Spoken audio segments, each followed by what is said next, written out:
Halo guys, yang kentutnya pernah diwadahin tangan dan diciumkan kutumannya, luar biasa aromanya, sari rasa.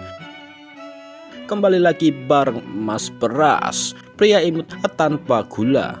Banyak yang belum tahu Indonesia sudah bisa bikin kapal perangnya sendiri, bahkan ada yang sudah diekspor. Pernah bayangin gak gimana rasanya ngerakit kapal selam tapi instruksinya bukan lagi pakai bahasa Korea, melainkan pakai bahasa Jawa logat Surabayaan. Nah, itulah yang terjadi di PT PAL Indonesia.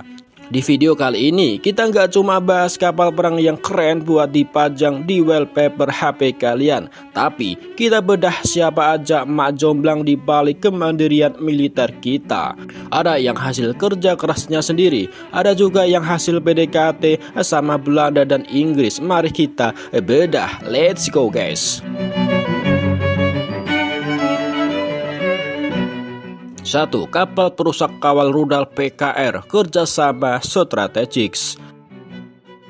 Ada nama KRI Raden Edi Marta Dinata 331 dan KRI Igusti Ngurah Rai 332. Dia bisa membawa hingga 12 misil anti udara dan 8 misil anti kapal, memiliki panjang 105 meter. Ia berkolaborasi dengan Damen Skeldul Naval Shipbuilding atau DSNS dari Belanda guys. Kapal ini dibangun dengan sistem modular. Beberapa modul dikerjakan di Belanda, namun perakitan akhirnya dan integrasi dilakukan di PT PAL Surabaya.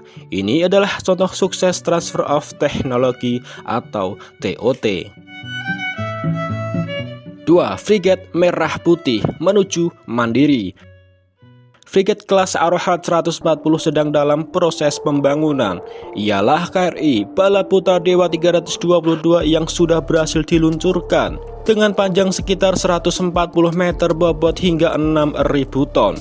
Diperkirakan total hingga 4 unit dan yang paling ngeri bisa membawa hingga 64 VLS peluncur misil guys. Ia merupakan hasil lisensi dari Black Box Internasional Inggris. Meskipun desainnya dari Inggris, pembangunannya dilakukan sepenuhnya di fasilitas PT PAL Indonesia. Ini adalah kapal perang terbesar dan tercanggih yang pernah dibangun di kalangan kapal lokal Indonesia guys. 3. Kapal selam mandiri di perakitan akhir. Kapal selam KRI Alugoro 405, kapal selam KRI Alugoro 405 berkolaborasi dengan Daewoo Shipbuilding dan Marine Engineering DSME dari Korea Selatan. KRI Alugoro adalah kapal selam pertama yang dirakit sepenuhnya di Indonesia PT PAL. Dua kapal sebelumnya, Nagabasa dan Ardo Dedali, dibangun di Korea. Sementara Alugoro menjadi ajang pembuktian bahwa teknisi Indonesia sudah mampu melakukan joint section kapal selam.